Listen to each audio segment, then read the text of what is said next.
buenos días otra vez en el canal de Canvasetu. Hoy quería presentar una pequeña nota a partir de algo en lo que estoy trabajando, que creo que pues, sirve de buen ejemplo de un tema que hemos estado comentando muchas veces y es el de las definiciones en la literatura clásica. Cuando hablamos de definiciones, me refiero a definiciones de términos técnicos o, si no se quiere llamar términos técnicos, términos importantes, conceptos importantes dentro de la tradición budista. No voy a decir dentro de la filosofía o la religión, digamos dentro de la tradición budista.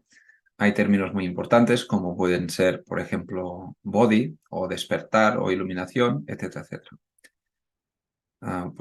Las definiciones de estos términos suelen ser a veces polémicas. Hay gente que dice, no, la iluminación significa esto, significa lo otro. Y en general, pues mi crítica, por decirlo así, es el hecho de que normalmente en Occidente tenemos una tendencia a explicar los términos de forma unívoca, por decirlo así. Es decir, para cada término pues encontramos una explicación o digamos que solo nos puede satisfacer una sola explicación porque entendemos que el significado o la etimología de una palabra solo puede ser una. Esta es nuestra forma de pensar. Efectivamente, en las etimologías históricas de la lingüística histórica, pues la idea es siempre regresar al momento original de la formación de una cierta palabra. Esta especie de obsesión genética, pues nace en el siglo XIX, sobre todo con la filología del siglo XIX, pero es en el contexto de otras, digamos, otras revoluciones en otros campos muy parecidas, como por ejemplo en la teoría de la evolución de Darwin. Siempre se trata de ir hacia atrás y ver dónde está el punto de origen que, que, que da inicio a un desarrollo que luego dará otras formas, pero siempre hay un solo punto de origen. En la filología, por ejemplo, cuando se habla de manuscritos, pues la idea del árbol de, del árbol de los manuscritos, del árbol genealógico de los manuscritos, el stemma codicum, es la misma. Se trata de ir a través de los varios ejemplos que tenemos, ir reconstruyendo la genealogía del manuscrito hasta encontrar cuál de las versiones que tenemos representa los rasgos del manuscrito original. Pues esta forma de pensar, esto es una forma de pensar que es muy dominante, sobre todo en la modernidad occidental o europea, hace que muchas veces no nos sintamos cómodos si no encontramos la explicación real, auténtica, original de una palabra. Y esto hace que, por ejemplo, cuando queremos pues, hablar o comentar cuál es el significado, por ejemplo, del término que vamos a comentar hoy, el término compasión o karuna, en sánscrito, en pali, karuna, pues habrá quien dice, no, significa tal cosa, significa tal otra. Pero difícilmente, bueno, espero que no sea tan difícil, pero a veces estos debates se resolverían si dijéramos, bueno, pues son las dos tienen sentido, en el fondo todos sabemos lo que significa la compasión, la cuestión es cómo explicar que la palabra karuna, con estas letras, con estos sonidos, pueda decir lo que dice. Y este es el problema que intentaban atajar los comentaristas antiguos, los sabios antiguos. No tenían esta especie de arrogancia de pensar que iban a encontrar la solución final, ni tan siquiera que existiera. Quizás simplemente tampoco suponían que tuviera que haber una sola explicación para cada palabra. Y esto es algo que yo creo que para muchos estudiantes, no solamente en Occidente, yo creo que también en Asia, pues el modo de pensar moderno, que también ha afectado pues, a las sociedades asiáticas o incluso las budistas, nos lleva a esta tendencia escolástica de pensar que cada término tiene que tener su definición. Si buscamos, por ejemplo, en un diccionario, pues, todavía no lo he buscado, pero si buscáramos, por ejemplo, en el diccionario de Margaret Cohn, el último de la Poetic Society, normalmente esperamos de un diccionario que no nos traiga más confusión, sino que nos diga exactamente cuál es el significado o las varias acepciones de una palabra. Si buscamos karuna, Esto está en este diccionario en la página, en el tomo 1, página 645. Karuna, dice, es un femenino. Hay una TS, esta es la terminología que se utiliza entre paréntesis entre claudatos, paréntesis cuadrados, TS, punto, es una abreviación de un término sánscrito que significa tatsama. Tatsama sama significa igual y tat significa sánscrito. Es decir, tat significa aquello, pero el aquello aquí es el sánscrito. Y una palabra que es un tatsama es una palabra no sánscrita, puede ser pali o prákrita, que es igual, es sama, es igual a la palabra sánscrita. Este es un término que se utiliza en la escolástica sánscrita medieval. Yo me acuerdo al menos que aparece, yo creo que al menos en el Tratado de Poética de Dandin, del que hablaré en otro vídeo porque ha salido un libro en el que participo, pues se utiliza este término. Existen palabras que son tadvava, es decir, de origen en aquello, de origen en el sánscrito, pero que han cambiado. Por ejemplo, la palabra nibbana en pali sería tadvava, porque se origina en el sánscrito, pero con alguna modificación. Otras que son tatsama, como karuna, que es exactamente igual que el sánscrito. Y luego existen otras que se llaman desi o deshi, que serían localismos o regionalismos, que estas ya no derivan directamente del sánscrito ni son iguales que el sánscrito. Pero imagínense, por ejemplo, tenemos la última versión del diccionario de Pali Text Society, utiliza estos términos que de hecho no se encuentran en la tradición Pali. O sea, esto no es que esté bien ni esté mal, es muy útil para un indólogo, para un budólogo incluso, alguien que estudie sánscrito, pero la cuestión es que tenemos que saber lo que significa. Yo creo que muchos estudiantes de Pali ven la TS esta y no saben qué significa, o a lo mejor irán a las abreviaturas y dirán, TS significa Tatsama, pero ¿qué significa Tatsama y de dónde viene? Esto es otro tema. Bien, femenino, Tatsama, es decir, es una palabra que en sánscrito se escribe igual, se dice igual, Karuna. Significa pity, compassion, sympathy for another's sorrows. Es uno de los 4 Brahmaviharas. Y a ver si nos da alguna etimología. Creo que no. Nos cita comentarios como el que vamos a ver. Y creo que ya está.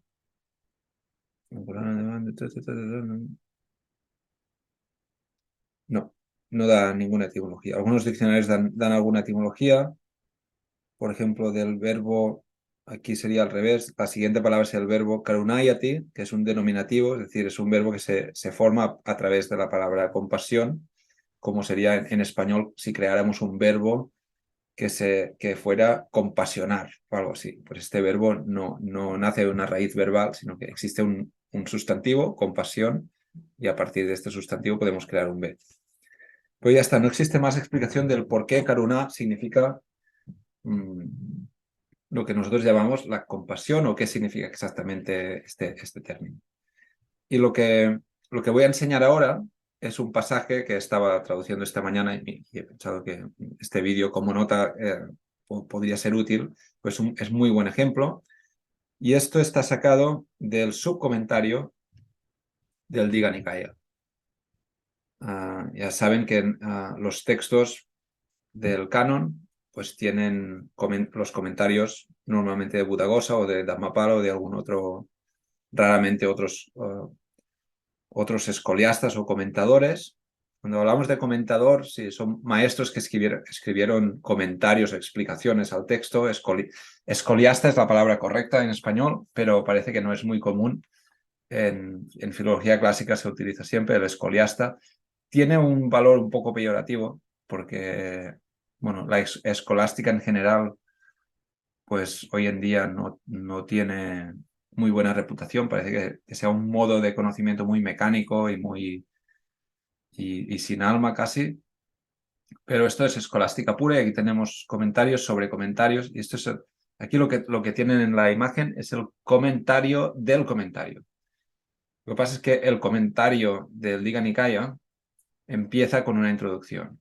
Y claro, esta introducción del comentario pues es original del comentario, no está comentando todavía nada del texto del Diga Nikaya, pero el subcomentario sí que empieza ya a comentar desde la introducción.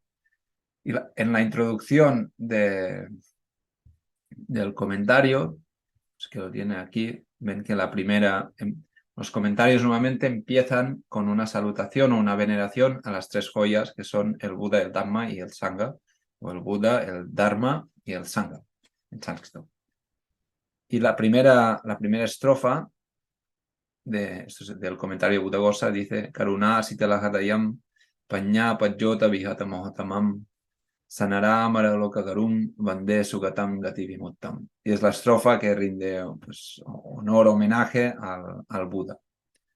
Y el subcomentario pues tendrá que explicar las palabras. Y fíjese, la primera palabra del comentario en la introducción es Karuna.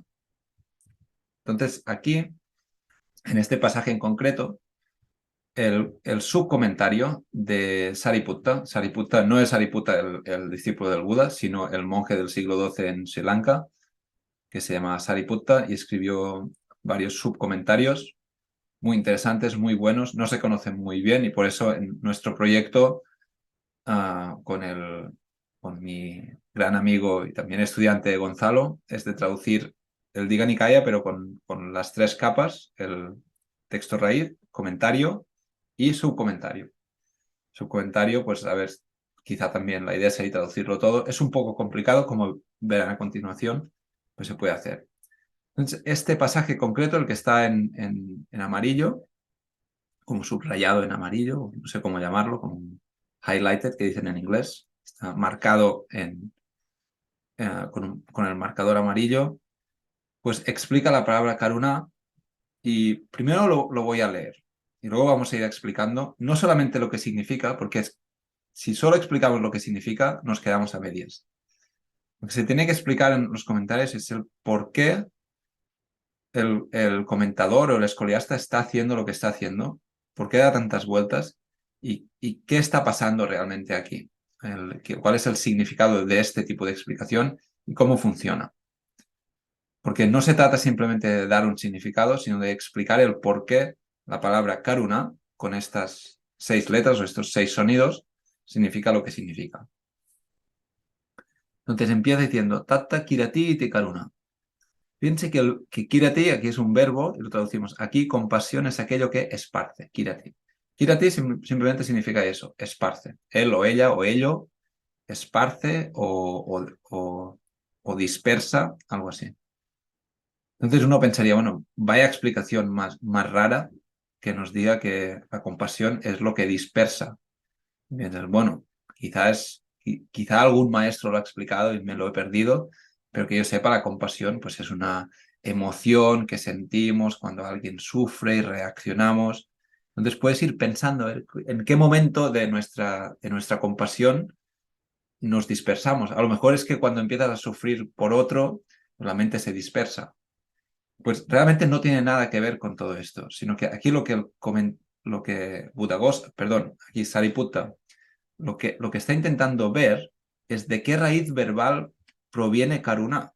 Que karuna parece que tiene un sufijo en na o en una, y parece que hay una raíz que tiene las consonantes K y R, y la vocal pues puede variar, aquí es la A, pero la primera sugerencia es que venga del verbo kirati, que aunque en Pali tiene la I, etimológicamente es kr o krun.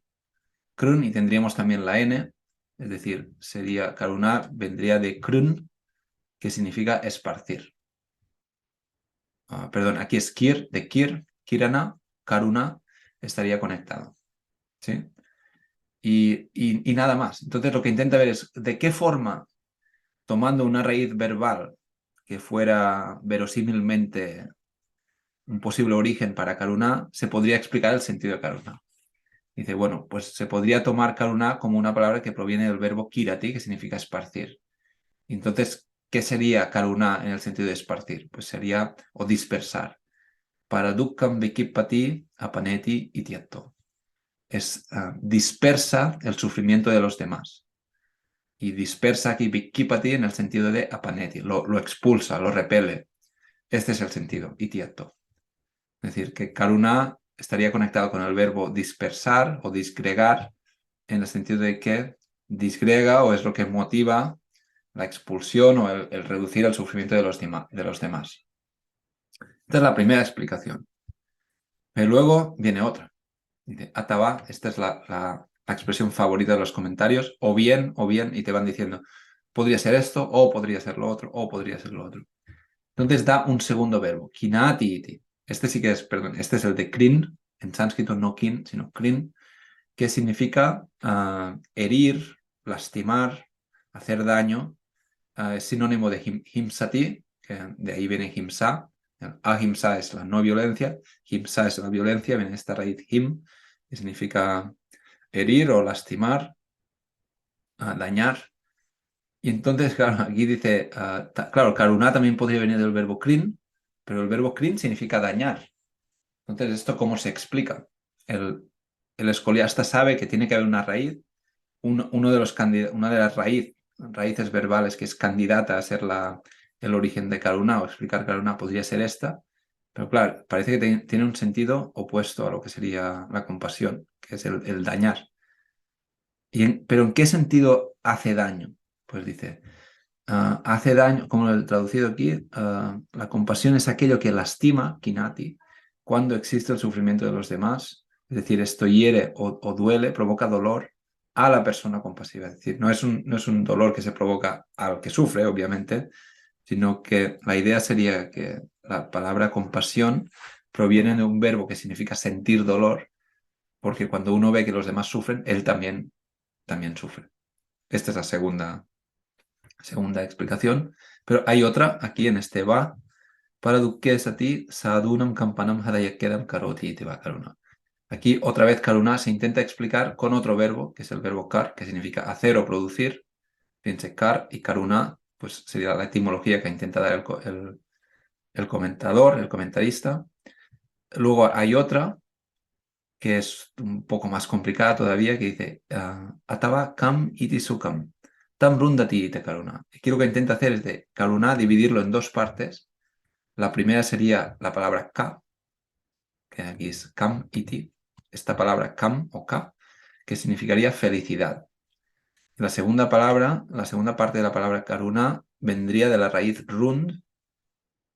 De hecho, esta N no forma parte de la raíz realmente. O sea, esta etimología ya es un poco fantasiosa, pero sí que es verdad que el presente del verbo rundati tiene la N, la nasal. Entonces podemos ver, en run podemos ver rundati, que significa impedir. Y otra vez es una etimología contraintuitiva para nosotros porque significaría karuna es aquello que impide la felicidad. ¿Pero en qué sentido impide la felicidad? Otra vez es que impide la felicidad propia porque uno sacrifica su propia felicidad por el bien de los demás. Y estos son, pues, varias formas de explicar el término. En ningún momento el escoliasta nos dice cuál de ellas es la correcta, porque se entiende que todas lo son, todas nos ayudan a ver aspectos diferentes de la palabra. Y como hemos dicho, lo importante es que cuando estamos leyendo estos textos, si se traducen, pues pierden todo el sentido, porque la gracia en Pali es ver cómo cada una de estas opciones puede explicar la palabra karuna, estos 6 sonidos, de una u otra forma, o bien derivándola a partir de una raíz verbal que pueda dar un derivado tipo karuna, como kir, krn o kr, o bien pues tomándolo como una especie de compuesto, cuando una parte pues, se entiende como K más run. K significa felicidad, run significa impedimento o impedir o bloqueo. Es el bloquear la felicidad, se entiende la felicidad propia por el bien de la felicidad de los demás. Y bueno, esto simplemente era una nota, un ejemplo, para ver si pues también a partir de lo que voy haciendo en el día a día, pues puedo ir compartiendo en el canal y quedan estas notas que me consta para algunos estudiantes son útiles y bueno, se pueden descubrir pasajes y ejemplos que creo que ilustran mucho mejor lo que significa esta literatura y esta tradición que no lo que podamos decir en muchos libros de texto, libros de teoría, cuando se intenta explicar lo que es un comentario, un subcomentario, parece todo muy abstracto, pero en la realidad pues es una práctica. El comentario es una práctica. Cuando queda escrita, pues tiene una apariencia estática, pero realmente la tradición del comentario del Atta Kata es una tradición viva, y cuando un maestro te explica el significado de una palabra, pues esto es Atta Kata, es la práctica del Atta Kata. Y hasta aquí llegamos hoy, que estén todos muy bien y nos vemos en el próximo vídeo. Muchas gracias.